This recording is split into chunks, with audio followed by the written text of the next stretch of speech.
now give the floor to the Russian Federation. Thank you, Mr. Chairman.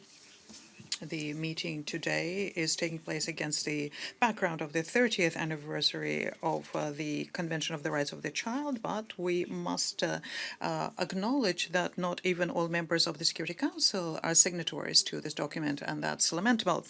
We are grateful to the Special Representative Gamba. Thank her for consolidating the international efforts in order to reintegrate the former child soldiers.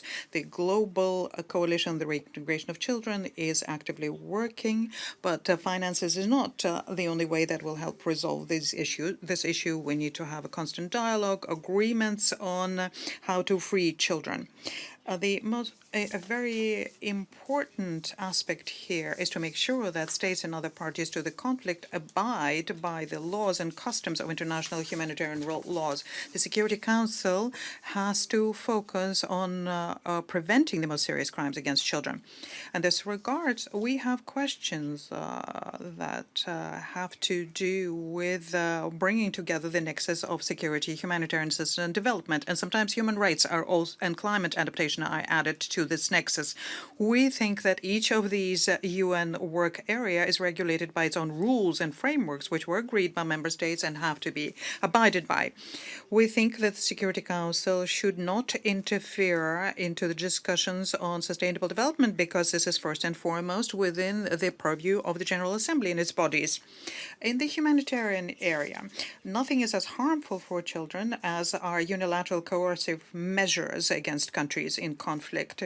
These kinds of sanctions become collective punishment, and they aggravate the dire situation of children. We call for immediate rejection of this nefarious practice, and that we concentrate our work on in constructive areas.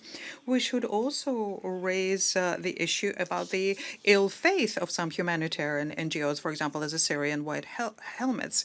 Unlike UN humanitarians or ICRC have their own goals, and they sometimes stoop as low as involving children in their stage events and provocations.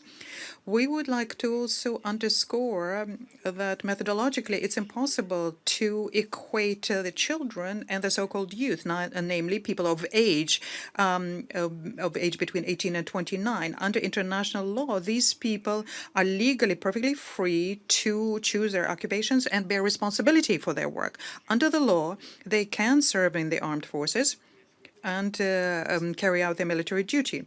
It is also beyond doubt that many people knowingly joined armed or terrorist groups and conduct terrorist acts. Therefore, when we're talking about reintegration, we should not forget the legal requirement to have a legal assessment of such a legal view of such an actions. Reintegration is not the same, is not tantamount to freeing for people from their responsibility.